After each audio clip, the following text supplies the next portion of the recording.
میرا اشارہ پا کر جاجوزہ فضا میں اڑتا ہوا دیوار کے اس پار جابر کے مکان میں جا اترا اور بہت احتیاط کے ساتھ دروازے کی کنڈی کھول دی۔ میں اندر داخل ہوا تو مکان میں گہری تاریکی اور سناٹے کا راج تھا، جیسے وہ مکان کئی دن سے ویران ہو۔ میں احاطے کی دیوار سے چپک کر کھڑا ہو گیا اور جاجوزہ میری ہدایت پر مکان کا جائزہ لینے اندر جا گھسا۔ میرے لیے وہ ایک ایک لمحہ ناقابل برداشت تھا۔ کافی دیر بعد جاجوزہ واپس آیا اور اطلاع دی کہ مکان میں اس وقت ہم دونوں کی سوا کوئی زیرو موجود نہیں ہے۔ یہ سن کر میرا ماتھا ٹھنکا۔ یہ خیال تو سری سے ہی ناقابل قبول تھا کہ جابر مجھے یا شیطان سے خوفزدہ ہو کر فرار ہو گیا ہے۔ پھر سوال یہ پیدا ہوتا تھا کہ وہ اندھا کہاں ہے۔ میں نے یکے بعد دیگرے مکان کے سارے روشن کمرے کر دیے اور جاجوزہ کو خیال کی تصدیق بھی کر لی۔ وہ مجھ سے لاتعلقی کے انداز میں کچے فرش پر بیٹھا بائیں ہاتھ کی چھوٹی انگلی سے زمین پر عجیب سے نقش و نگار بنایا جا رہا تھا۔ تو وہاں کیا کر رہا ہے جاجوزہ؟ جابر کو تلاش کر رہا ہوں۔ کیا وہ زمین میں گھسا ہوا ہے؟ نہیں، یہ میرا علم ہے، میں مٹی پر لکیریں بنا کر ہر چیز کا سراغ لگا سکتا ہوں، وہ فخریہ لہجے میں بولا۔ مجھے اتنا تو معلوم ہو چکا ہے کہ اس وقت وہ شہر میں نہیں ہے۔ ذرا سمت کا اندازہ ہو جائے تو ذرا ہی دیر میں اسے یہ بھی بتا دوں گا کہ وہ اس وقت کہاں ہے۔ مکان میں مزید چھان بین اب بے سود تھی، اس لیے میں جاجوزہ کے قریب آ کر دلچسپی کے ساتھ اس کی حرکتوں کا جائزہ لینے لگا۔ بظاہر وہ یک چشم افرید جتنا سرکش اور کاہل نظر آتا تھا، در حقیقت تو اس سے کہیں بڑھ کر عیار اور کارآمد ثابت ہو رہا تھا۔ ارے غضب ہو گیا جبلی، وہ اچانک حیرت بھری آواز میں چیخا۔ جابر تو بہت ہی خطرناک نکلا، اس نے ہمارے آقا کو کسی چوہے کی طرح بے بس کیا ہوا ہے۔ کیا بک رہا ہے؟ میں نے بے اعتباری اور غصے کے ساتھ کہا۔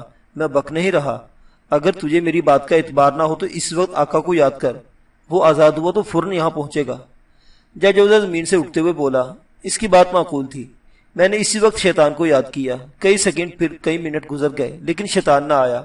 وہ میرے دل میں شبہات سر ابھار رہے تھے مگر میں اس کی جانب سے بالکل ہی مایوس نہیں ہوا تھا۔ انتظار بیکار ہے جبلی، میں جو کہہ چکا ہوں وہ پتھر کی لکیر ہے۔ مجھے مضطرب پا کر جاجوزہ تیز آواز میں بولا۔ آقا نہ جانے کہاں قید ہے، میرے علم کی زمین کے چپے چپے پر رسائی ہے، مگر میں اسے تلاش نہ کر سکا، اور اندھا جابر میں میرے دائرہ علم سے باہر ہے، اس کا بھی کوئی سراغ نہیں ملتا۔ سب سے پہلے ہمیں اس مکان سے نکل جانا چاہیے، پھر کچھ سوچیں گے، میں نے گھبرائی ہوئی آواز میں کہا۔ ہم دونوں تیزی کے ساتھ دروازے کی طرف بڑھے اور یہ دیکھ کر حیران رہ گئے کہ وہ باہر سے مقفل ہو چکا تھا جبکہ میں اسی دروازے سے اندر داخل ہوا تھا۔ میں جا کر باہر دیکھتا ہوں، جاجوزہ یہ کہہ کر تیزی سے فضا میں بلند ہوتا چلا گیا۔ پھر چند ہی ثانیوں بعد اس نے باہر سے دروازہ کھول دیا اور میں تیزی سے باہر نکل گیا۔ اس صورتحال سے میں اتنا ہراساں ہو گیا کہ جاجوزہ کو ساتھ لے کر اپنے گھر کی طرف واپس چل دیا اور دروازہ کھول کر میں کوٹری میں داخل ہوا اور جو ہی لالٹن کی لو اونچی کی میرے دل کی دھڑکنیں تیز ہو گئی۔ اندھا جابر دروازے کی قریبی دیوار سے چپکا کھڑا تھا، اس کے ہونٹوں پر شفاق سی مسکراہٹ رقصاں تھی اور پتھرائی ہوئی آنکھیں فضا میں کسی گمنام نقطے پر مرکوز تھی۔ میں نے گھبرا کر جاجوزہ کی طرف دیکھا، وہ اس صورتحال سے بے تعلق نظر آ رہا تھا۔ خادم، میں تجھے اپنے ساتھ لے جانے کے لیے آیا ہوں۔ کچھ دیر کے سنسنی خیز سکوت کے بعد اندھے جابر نے ایک ایک لفظ پر زور دے کر اٹل لہجے میں کہا۔ میں خاموشی کے ساتھ اپنی جگہ کھڑا رہا۔ خادم، جابر نے اس بار تادیبی لہجے میں پکارا۔ اس بار میں خاموش نہ رہ سکا۔ میرا نام خادم نہیں، جبلی ہے، جبلی۔ تیرا جو بھی نام ہو، مگر اب تیری رسی بہت دراز ہو چکی ہے، تو چوٹ پر چوٹ کھا کر پاگل ہو چکا ہے اور خلق خدا کو آزار پہنچانے کے در پہ ہے۔ اپنے ایک موکل کا حشر دیکھنے کے بعد بھی تو میرا تعاقب کیے جا رہا ہے، میں نے بھاری لہجے میں کہا۔ یاد رکھ، میں تجھے اپنی چٹکیوں میں مسل سکتا ہوں۔ جابر کے بے نور چہرے پر یکایک قہر کی بجلیاں کوند گئی۔ میں تجھے حکم دیتا ہوں کہ اپنے محافظ جاجوزہ کو اسی وقت اس سندلی کلیسا کی طرف روانہ کر دے جہاں توسیہ کا بدن شیطان کا قیدی ہے۔ میں تیرے کسی حکم کا پابند نہیں، تیرا آقا اس وقت چوہے کی طرح بے بس ہے، میں تیرے ٹکڑے ٹکڑے بھی اڑا دوں تو وہ تیری مدد کو نہ آ سکے گا۔ مجھے توسیہ کا بدن آزاد چاہیے۔ اپنے آقا کے بارے میں سن کر میں چونک پڑا۔ اس کی قید کو وقتی طور پر میں بھی بھول گیا تھا۔ اب جابر کے مقابلے میں مجھے صرف جاجوزہ کی حمایت حاصل تھی اور اس سے مجھے زیادہ توقعات نہیں تھی، اور اگر میں انکار کر دوں، میں نے حوصلہ کر کے کہا۔ جابر نے ایک ثانیہ تک توقف کیا، پھر اس نے زور سے زمین پر داہنا پیر مارا اور میں اچھل کر یوں چھت سے جا ٹکرایا جیسے میرے پیروں کے نیچے اسپرنگ آ لگے ہوں۔ نیچے گرتے ہوئے اپنی چیخ پر قابو نہ پا سکا۔ میرے گرتے ہی جابر جھپٹا اور اسے اپنا وزنی پیر میرے سینے پر یوں رکھ دیا کہ میرا سانس گھٹنے لگا۔ میں نے تڑپ کر اس کے پیر کے نیچے سے نکل جانے کی ہمت کی لیکن کامیاب نہ ہو سکا۔ آخر میں جھلا کر جاجوزہ پر دھاڑا۔ مردود کھڑا منہ کیا دیکھ رہا ہے، اس اندھے کے ہاتھ پیر توڑ کر اسے گلی میں پھینک دے۔ میری بد زبانی پر جابر نے اپنے پیر کا دباؤ کچھ اور بڑھا دیا۔ وہ مجھ سے ٹکر نہ لے سکے گا، اس کی رسائی صرف میری موکلوں تک ہے، عاملوں سے اس کی روف نہ ہوتی ہے۔ اور میں نے دیکھا کہ جاجوزہ میرے چیخنے کے باوجود اپنی جگہ پر بے حس حرکت کھڑا ہوا یہ تماشا دیکھ رہا تھا۔ جب میرا سانس سینے میں پھنسنے لگا تو میں بے اختیار چیخ اٹھا، مجھے چھوڑ دے، مجھے چھوڑ دے۔ میرے سینے پر جابر کے پاؤں کا دباؤ بہت ہلکا ہو گیا مگر اس نے پیر نہ ہٹایا۔ میں نے سرک کر اٹھ جانا چاہا لیکن جابر کے لیے میری حرکت غیر متوقع نہیں تھی۔ اس نے میری پسلیوں میں اپنا انگوٹھا اتنی سختی کے ساتھ چبویا کہ میں تڑپ کر رہ گیا اور دوبارہ زمین سے اٹھنے کی ہمت نہ کر سکا۔ اگر تو اپنی خیریت چاہتا ہے تو اسی وقت جاجوزہ کو نیل کے صحرا میں اس سندلی کلیسا کی طرف روانہ کر دے جہاں توسیہ کا بیرو بدن تیرے منحوس آقا کا قیدی ہے۔ جابر میرے سینے پر سے پیر اٹھائے بغیر تحکم آمیز لہجے میں بولا، وہاں ایک لوح پر وہ سارا عمل نقش ہے جس پر عمل کر کے جاجوزہ توسیہ کے بدن کو شیطان کی قید سے نجات دلا سکتا ہے، مگر مجھے علم نہیں کہ وہ لوح کہاں پوشیدہ ہے۔ میں نے ڈرتے ڈرتے جان بچانے کی آخری کوشش کی۔ جاجوزہ کو سب علم ہے۔ جابر کا لہجہ پر اعتماد تھا۔ وہ لوح اسی نے اپنے ہاتھوں سے غلاظت کے ایک ایسے ڈھیر میں چھپائی ہے جہاں میرا کوئی موکل نہیں پہنچ سکتا۔ جاجوزہ، میں نے وہیں پڑے پڑے اس یک چشم افرید کو مخاطب کیا، تو نے سب کچھ سن لیا؟ میں صرف تیرا حکم سننے اور ماننے پر مامور کیا گیا ہوں۔ دوسروں کے احکام کی جانب سے میرے کان بہرے ہیں۔ مجھے جو کام لینا ہے تو خود مجھے بتا، اس نے رکھائی کے ساتھ کہا۔ شاید توسیہ کی قید کی مدت پوری ہو چکی ہے، میں نے الجھن آمیز لہجے میں کہنا شروع کیا، اور اب اس کی رہائی ہمارے مفاد میں ہے۔ تو ہلکے پھلکے پرندوں کی طرح کھلے آسمانوں میں پرواز کرنے پر قادر ہے۔ میں تجھے حکم دیتا ہوں کہ تو اسی وقت گمنام سندلی کلیسا کی طرف روانہ ہو جا۔ تجھے رکے بغیر جلد از جلد وہاں پہنچنا ہے اور توسیہ کے بیرو بدن کو اپنے آقا کی قید سے آزاد کرانا ہے۔ بہت اچھا، اس نے شاید دانت پیس کر کہا۔ پھر اس نے اپنی جگہ سے حرکت کی اور میری نگاہوں سے اوجھل ہو گیا۔ میں کئی منٹ تک زمین پر پڑا اس بات کا منتظر رہا کہ جابر میرے سینے پر سے پیر ہٹا کر مجھے سیدھا کھڑا ہونے کی اجازت دے، لیکن وہ یوں بے فکر کھڑا ہوا تھا جیسے یہ بات اس کے ذہن سے اتر چکی ہو۔ میں اس کے پیر کے نیچے دبا زمین پر پڑا ہوا ہوں۔ میں کب تک یوں ہی پڑا رہوں گا؟ میں نے اس کے پیر کے نیچے کسمساتے ہوئے چڑچڑے اور شکست خوردہ لہجے میں پوچھا۔ سیدھا کھڑا ہو جا۔ جابر نے چونک کر میرے سینے پر سے پیر ہٹا لیا۔ تو اپنا مقصد حاصل کر چکا ہے، شاید اب میری ذات تیرے لیے بیکار ہو گئی ہے۔ میں نے فرش پر سے اٹھ کر اپنے کپڑے جھاڑتے ہوئے کہا۔ ہاں، وہ آہستہ سے ہنسا۔ میں ایک بڑا مقصد حاصل کر چکا ہوں۔ تیرا آقا ہر برس کی ایک رات قدرت کی جانب سے قید کر دیا جاتا ہے تاکہ اس مقدس رات کے سکون پرور لمحوں میں خدا کے بندے عبادت کے ذریعے اپنے دلوں سے گناہ کی سیاہی صاف کر سکیں۔ اور ہاں، آج وہی رات ہے۔ تیرا آقا کسی گمنام گوشے میں معذور اور مفلوج پڑا ہوا ہے۔ میرے پاس ایک سوئی کے ساتھ عمل کی یہی ایک رات تھی اور میں تجھے بے بس کر کے اپنی بات منوانے میں کامیاب ہو گیا ہوں۔ اتنا کہہ کر وہ ایک ثانیے کو سانس لینے کے لیے رکا، پھر پرسکون لہجے میں بولا، کچھ اور ہو نہ ہو، آج کی رات توسیہ کا بدن تیرے منحوس آقا کی نحوست سے ضرور آزاد ہو جائے گا۔ میں تجھے بھی گمراہی کے دلدلوں میں بھٹکنے لیکن نہ چھوڑوں گا۔ تو کتنا ہی برا سہی مگر میرا ہی خون ہے، تجھے سچائی کا راستہ دکھانا میرا فرض ہے۔ اس کی باتیں سیدھی اور صاف تھی۔ اب تک میں یہی سمجھتا رہا تھا کہ شیطان کو جابر نے کہیں قید کیا ہوا ہے اور اسی وجہ سے میں نے بھرپور مزاحمت کے بغیر اس کے سامنے ہتھیار ڈال دیے تھے۔ اگر مجھے ذرا بھی شبہ ہوتا کہ شیطان کسی فطری نظام کے تحت مخصوص مدت کے لیے مفلوج ہوا ہے تو میں جابر کو مقابلوں یا باتوں میں الجھا کر وقت وہ مدت گزارنے کی کوشش کرتا۔ بہرحال اب تیر کمان سے نکل چکا تھا اور مجھے اپنی اس حماقت کا پورا خمیازہ بھگتنا ہی تھا۔ تو مجھے مزید دھوکہ نہیں دے سکتا، میں اس بار اس سے دور کھسکتے ہوئے بولا۔ نہ میں تجھ سے شناسا ہوں اور نہ تیرا خون ہوں، اور نہ ہی مجھے کسی ہدایت کی ضرورت ہے۔ میں جس راستے پر چل رہا ہوں وہ زندگی کی سب سے بڑی سچائی اور روشنی ہے۔ تیش میں اندھے جابر کا چہرہ یک بیک دہک اٹھا۔ کفر بکتا ہے نابکار، یہ رحمت اور معافی کی وہ رات ہے جب شیطان قید ہوتا ہے، مگر تو اب بھی شیطانی کلمات بک رہا ہے۔ میں اس کے لہجے کی غرض سے خائف سا ہو گیا۔ آخر تو مجھ سے کیا چاہتا ہے؟ رات تیزی سے گزرتی جا رہی ہے، وقت کم اور کام زیادہ ہے۔ صبح کا اجالا پھیلتے ہی تیرا آقا آزاد ہو جائے گا۔ وہ اتنا بدذات ہے کہ مجھے ہراساں کرنے کے لیے خلق خدا کو آزاد پہنچانے سے بھی باز نہیں آتا۔ توسیہ کا جسم تو جلد ہی سے آزاد ہو جائے گا اور اس وقت تو میرے ساتھ ہوگا۔ چل نکل یہاں سے باہر چلیں۔ میں اس کمرے سے کسی قیمت پر باہر نہیں نکلوں گا۔ میں نے جھپٹ کر روشنی کل کر دی۔ تاریکی میں جابر کی ہنسی کی گونج خاصی بھیانک تھی۔ میں نابینا ہوں، روشنی اور اندھیرا میرے لیے بے معنی ہے۔ میں تیری گردن پکڑ کر تجھے اپنے ساتھ لے جاؤں گا۔ روشنی گل ہوتے ہی میری آنکھوں کے سامنے چند ثانیوں کے لیے تاریک سی دھند پھیل گئی اور جابر میری اس مفلوج حالت سے فائدہ اٹھا کر آواز پیدا کیے بغیر اپنی جگہ سے حرکت میں آیا اور میری گردن دبوچ لی۔ اس کے بعد میں نے بہت کوشش کی لیکن جابر کی آہنی گریف سے نجات حاصل نہ کر سکا، اور جب میں نے ہتھیار ڈال دیے تو جابر نے اپنا دانا ہاتھ تھاما اور میرے ہمراہ لے کر کوٹری سے باہر نکل گیا۔ اس وقت اس کے پاس لاٹھی وغیرہ نہیں تھی، لیکن وہ نالیوں اور رکاوٹوں کو عبور کرتا ایسے اعتماد سے آگے بڑھتا چلا جا رہا تھا جیسے وہ ہر چیز کو صاف دیکھ رہا ہو۔ پتہ نہیں تو کس کے گناہوں کی پاداش میں گمراہی کے دلدلوں میں دھکیل دیا گیا ہے۔ کافی دیر تک خاموشی سے راستہ طے کرنے کے بعد جابر نے نرم اور ہمدردانہ لہجے میں کہنا شروع کیا، لیکن اس میں تیرا اتنا قصور نہیں ہے، تو حالات کا شکار ہوا ہے۔ اس کی باتوں سے مجھے الجھن ہونے لگی تھی اور مجھ پر اس کی شخصیت کا رعب بھی طاری ہو چلا تھا۔ میں نے حسب سابق اسے تحقیر آمیز لہجے میں مخاطب کرنا چاہا لیکن جرأت نہ ہو سکی، اور شاید یہی وہ لمحات تھے جہاں سے میری قلبی کیفیت میں تبدیلی ظاہر ہوئی۔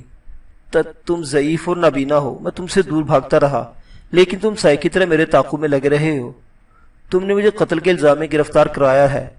میں نے زندگی کے بدترین مصائب تمہاری وجہ سے جھیلے، پھر مالا میرے ہاتھوں ماری گئی۔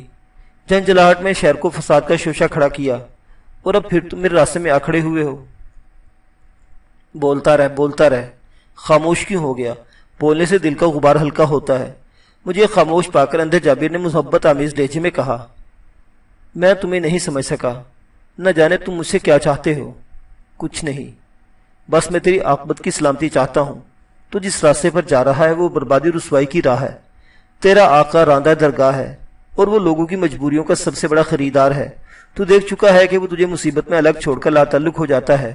آخر تیری آنکھیں کیوں نہیں کھلتی؟ میری نگاہوں کے سامنے یک بہ یک رنگ برنگی دھند ناچنے لگی۔ دل میں پہلی بار خوف کی ایک نامانوس اور اجنبی سی لہر دوڑ گئی۔ اس سے قبل میں بار بار خوف زدہ اور دہشت زدہ ہوا تھا، لیکن ہمیشہ یہ خوف اپنی جانی کے بارے میں تھا۔ لیکن وہ خوف، وہ تو کوئی نئی چیز تھی جس سے میں اس وقت تک ناآشنا تھا۔ نہ جانے وہ کس کا اور کیسا خوف تھا۔ میں نے جابر کے ساتھ چلتے چلتے اپنے ذہن کو ٹٹولا۔ اس خوف کی پشت پر دور دور تک میرے آقا کا نام و نشان نہ تھا۔ پھر ذہنی روح شیطان کی طرف بہک گئی۔ شیطان میرے جسم، میری روح، میری خواہشات تک کا آقا تھا۔ جب میں تپتے ہوئے بے رحم صحرا کے خوناشم قذاقوں میں گھرا لہلہاتے نخلستان میں پناگیر تھا، تو وہاں میری ہر جنبش شیطان کے پجاری ماننے کی خواہشات کی تابع تھی۔ پھر توسیہ کی محبت نے مجھے ویران کھنڈرات تک شیطان کے روبرو لا کھڑا کیا اور میں نے اس کے سامنے سپر ڈال دی۔ شیطان سے میرا سمجھوتا یک طرفہ تھا۔ وہ ایک ظالم اور مظلوم کا معاہدہ تھا جو زندگی اور محبت کے نام پر خوفاور تجربوں جان توڑ ریاض کے بعد ترسماتی اندھیروں میں کیا۔ میں نے شیطان کے ہاتھوں اپنی روح تک بیچ ڈالی تھی، اور وہ صرف زبانی یقین دہانی کرانے مجھے حیران اپنے مقاصد کے لیے استعمال کرتا رہا۔ اور اب میری موت کے بعد شیطان کی مرضی تھی کہ وہ میری روح کو آوارہ رہنے دے یا اسے کسی حیوانی روپ میں قیام کی اجازت دے دیتا۔ اس نے بحر الشیاطین کے ایک جزیرے کی تسخیر پر مجھے ناقابل تصور انعام سے نوازا تھا۔ میری توسیہ ایک ولایتی پیکر کے بجائے پہلی بار مجھے جسمانی وجود کے ساتھ ہم آغوش ہوئی تھی، لیکن جب تک ہم دونوں شیطان کے مقاصد کے لیے کام کرتے رہے وہ ہماری آویزی سے صرف نظر کرتا رہا، مگر جس آن توسیہ نے اس سے انحراف کیا وہ اس کے لیے سراپا قہر بن گیا۔ میری محبت، میری زندگی میرے لیے شجر ممنوعہ قرار دے دی گئی۔ میں شیطان کو چھوڑ دوں تو کہاں پناہ لوں؟ جذبات کی سی الغار سے مغلوب ہو کر میں نے بھرائی ہوئی آواز میں بولا، شکر ہے تیری آواز کی رقت میں ہدایت کی روشنی نمایاں ہے۔ جابر گرم جوشی سے میرا ہاتھ دباتے ہوئے بولا، تو شیطان سے ترک تعلق کر لے، بس یہی تیری پناہ ہے۔ شیطان کا خود کوئی وجود نہیں، وہ بدی اور گناہ کا سب سے بڑا پیغامبر ہے۔ جس دن تو ان دو چیزوں سے کنارہ کر کے نیکی کی راہ اپنا لے گا، تیرے لیے پناہ ہی پناہ ہے۔ تیرا آبائی مذہب تیرے لیے سب سے بڑی پناہ ہے۔ تو نے اتنی مدت بدی سے شناسائی کر کے بھی دیکھ لیا، اب ذرا سچائی کے اس مذہب کی لذت بھی چکھ لے، تو بھول جائے گا خاتم، تو سب کچھ بھول جائے گا۔ جابر نے آخری فکرہ پرجوش لہجے میں کہا۔ میرے کان ان الفاظ سے ناآشنا تھے۔ میں نے ہوش تقریباً جبرین کے قضاء کو ہی میں سنبھالا۔ وہاں نیکی اور بدی کی قدریں مفقود تھیں، بس قوت اور اختیاری ہر چیز کا منبع تھا۔ وہ آتش کدے کے پراسرار ماحول میں سلگتی ہوئی چنگاریوں کی پرستش کرتے تھے کہ حرارت سے زندگی ملتی ہے، اس کی کوکھ سے بے آب و گیا صحرا کے سینے پر ہرے بھرے نخلستان ابھرتے تھے، اور ان کے عقائد کے مطابق یہی آگ مامتا بن کر ماؤں کی کوکھ میں حقیر لوتھڑوں کو زمین روننے کے لیے تیار کرتی تھی۔ وہاں نہ مذہب کے بارے میں نہ مسلک کے بارے میں کوئی تضاد تھا۔ ہوش سنبھالنے تک تو اس صحرا نشین اور گمنام قبیلے میں میری یہی رائے تھی کہ پوری دنیا میں صرف جلتی آگ کی پوجا ہوتی ہے، اور طاقت انسانوں کا مقدر ہے، اور طاقت انسانوں کے مقدر کا سب سے بڑا فیصلہ ہے جس سے کوئی گریز ممکن نہیں۔ پھر شیطان ملا، وہ کون تھا، کہاں سے آیا، کیوں آیا، اسے کیوں پراسرار قوتیں حاصل ہیں، یہ سب سوچنے کی مجھے مہلت ہی نہ مل سکی، اور اس نے مجھے زیر کر لیا۔ پھر میرے ذہن نے اسے اپنا آقا تسلیم کر لیا، کیونکہ وہ مجھ پر اپنی برتری ثابت کر چکا تھا۔ وہ طاقت اور صلاحیت کے اعتبار سے مجھ سے برتر تھا، اور اسی برتری نے مجھے اس کے آگے سرنگو کر دیا۔ اس کی ہدایت پر میں ہندوستان آیا تو میرے ذہن میں اپنے وطن کی دھندلائی ہوئی یادیں موجود تھیں، لیکن میں وہاں شیطان سے مشن پر آیا تھا۔ میرے رگو ریشے میں شیطان پرستی رچی ہوئی تھی، اس لیے میں ہندوؤں، بدھوں، سکھوں، عیسائیوں اور مسلمانوں سے واسطہ پڑھنے کے باوجود کبھی نہ سوچ سکا کہ یہ مذاہب کیا ہیں، شیطان کون ہے، بدی کا پرستار کیوں ہے۔ مگر اب اندھے جابر کی پر اعتماد شخصیت اور اس کے انداز نے میرے اندھے اعتقاد کی بنیادیں تک ہلا کر رکھ دی تھی۔ اگر طاقتی پرستش کا معیار تھی تو جابر شیطان سے کم طاقتور نہ تھا، وہ بھی پراسرار قوتوں کا عامل تھا۔ فرق صرف اتنا تھا کہ شیطان سراسر نفاق اور فتنہ تھا، اور جابر محبت کا علم بردار تھا۔ میرے ذہن نے اس وقت پہلی بار بھرپور انداز میں نیکی اور بدی کا موازنہ کیا، اور مجھے افسوس ہوا کہ میں نے شیطان کی شے پر کئی بار بڑے پیمانے پر قتل و خوریزی کے بازار گرم کیے۔ مرنے والے بھی میری ہی طرح انسان تھے، اور ایک انسان کی بالادستی کا انتقام بھری بستیوں سے لینا میری محدود عقل سے باہر تھا۔ میں نے سوچا کہ جو منفی قوتیں شیطان کی غلامی کے سبب میری ہمنوا ہیں، جب اسے سمجھوتے کے بعد ہی ان جیسی قوتیں نیکی کے روپ میں مجھے مل سکتی ہیں۔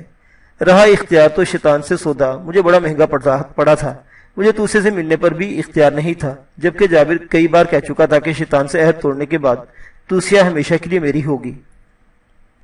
توسیہ کو اپنانے کا تصور ذہن میں ابھرتے ہی سرور کی ایک لہر میرے پورے وجود میں سرایت کر گئی۔ میں نے اس وقت فیصلہ کر لیا کہ توسیہ کے بارے میں پختہ یقین دہانی کے بعد اگر جابر کی غلامی قبول کر لوں تو یہ سودا مہنگا نہیں رہے گا۔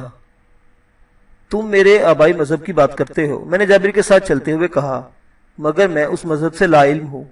جب سے میں نے ہوش سنبھالا مجھے یہی معلوم ہے کہ اس زمین پر آگ پوجی جاتی ہے، اور طاقت کو ہر چیز پر بالادستی حاصل ہے۔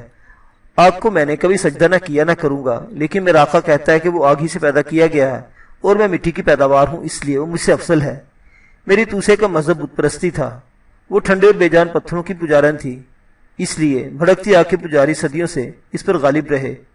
رہی طاقت تو تم بھی شیطان سے کمزور نہیں ہو، میں تمہاری غلامی اختیار کرنے کو تیار ہوں، مگر اس شرط پر کہ توسیہ میری ہوگی اور میری رہے گی۔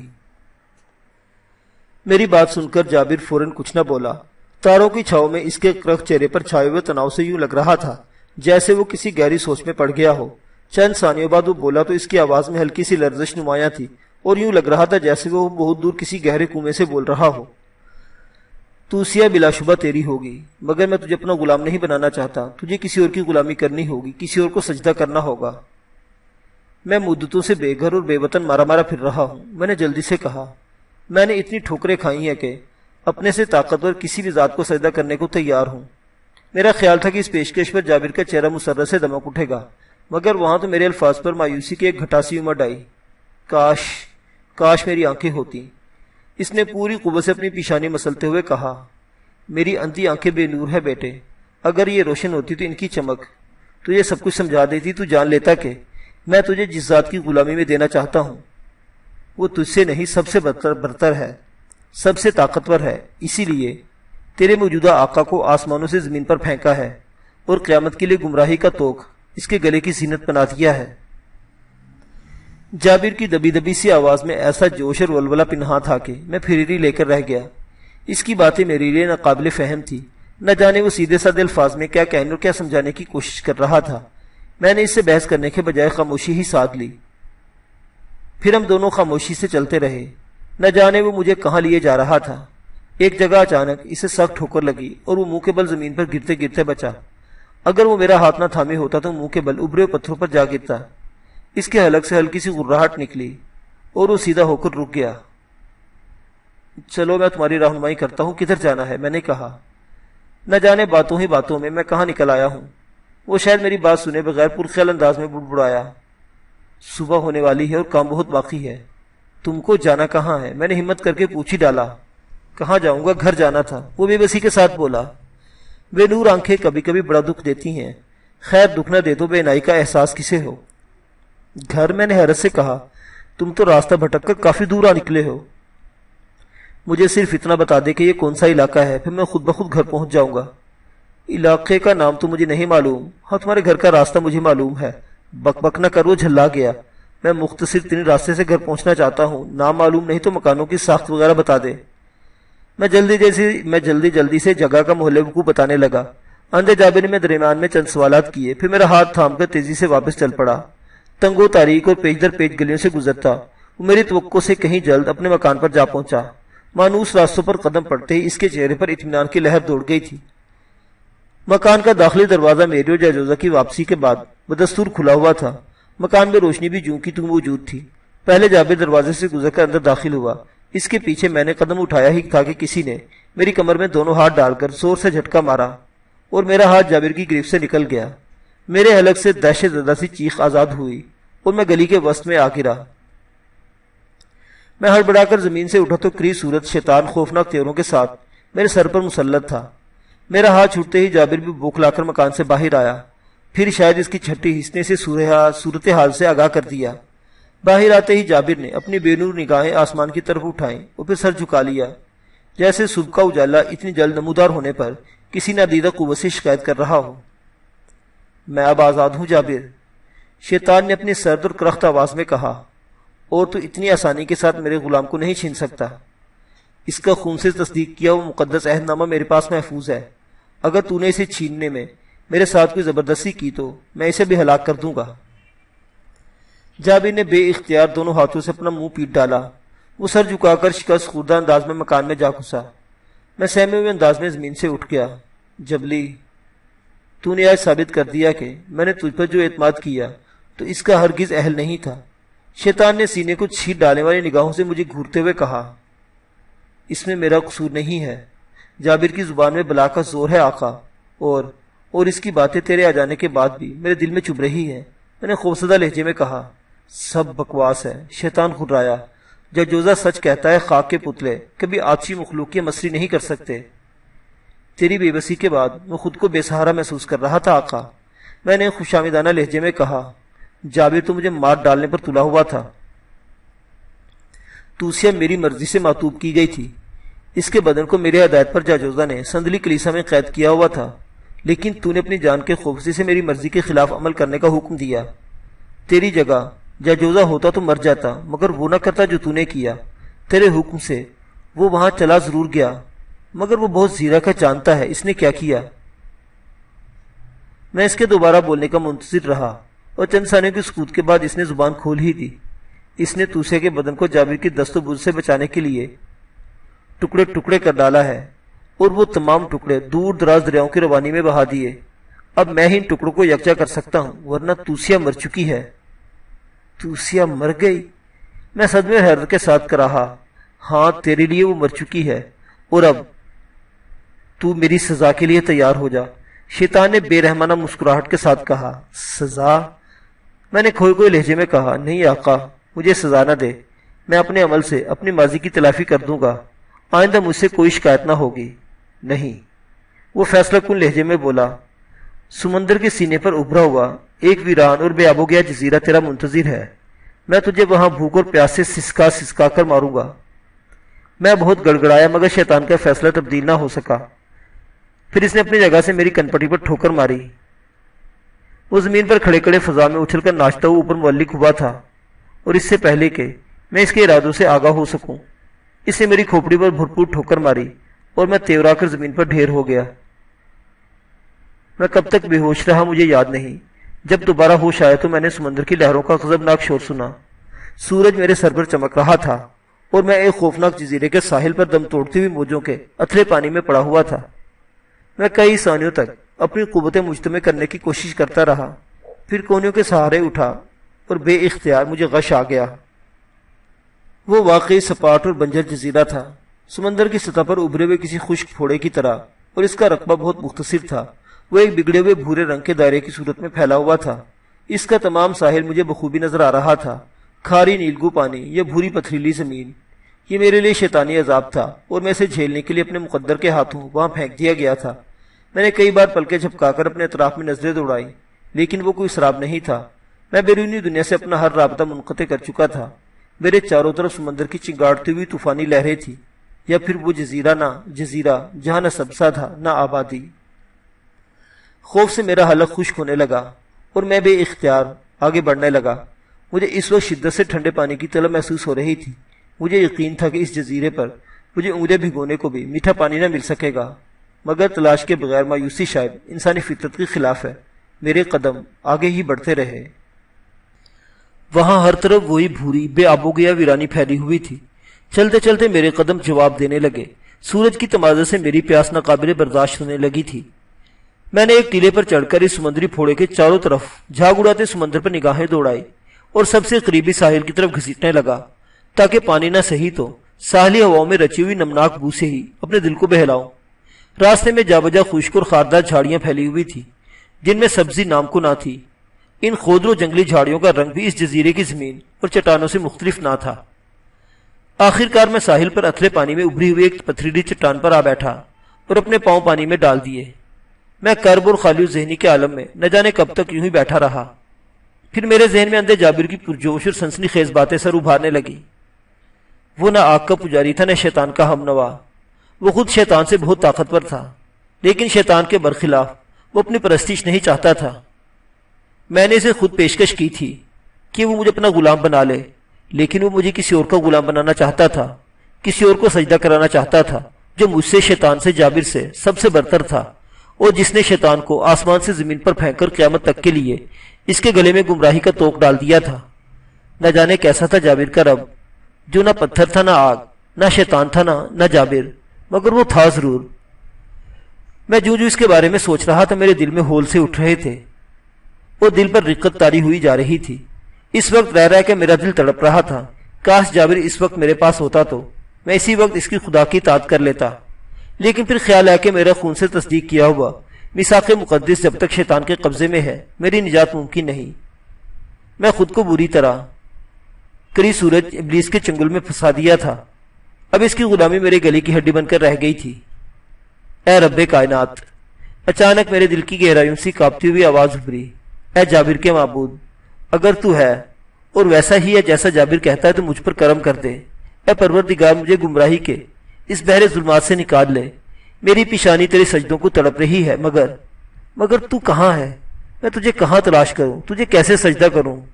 آہ، اس ویران اور پرنور اور بے نور جزیرے پر کون میری رہنمائی کر سکتا ہے؟ میں بھوکا ہوں، پیاسا ہوں، میرا بدن زخموں سے چور چور ہے، میں مرنے کے قریب ہوں۔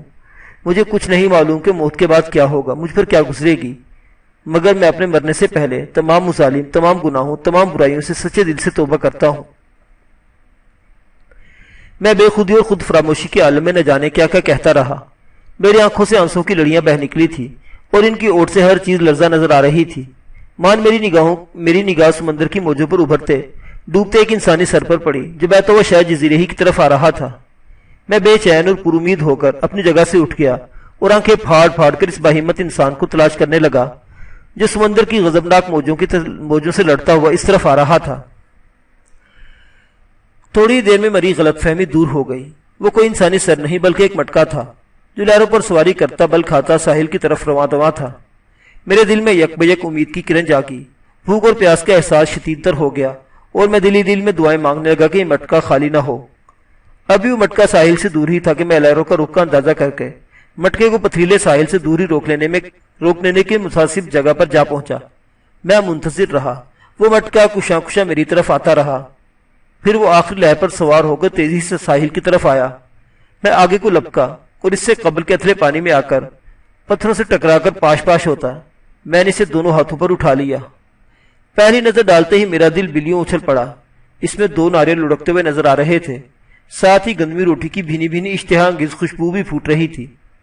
میں وہ مٹکا سینے سے چمٹائے پاگلوں کی طرح اس ویران ساحل پر آ گیا اور دونوں ناریل باہر نکال لیے۔ اس وقت میرے لیے پیاس کی برداشت محال ہو رہی تھی۔ میں نے ایک پتھر تلاش کر کے پھرتی مگر احتیاط کے ساتھ ایک ناریل میں سوراخ کیا اور اس کا ٹھنڈا ٹھنڈا مٹھاس بھرا پانی 2-3 ہی سانسوں میں پی گیا۔ اس وقت میری تقویت اور مسرت کا کوئی ٹھکانہ نہ تھا۔ پانی کے 2 قطروں کے سامنے پوری خدائی ہیج تھی۔ ذرا اوسان بحال ہوئے تو مٹکے کا جائزہ لیا۔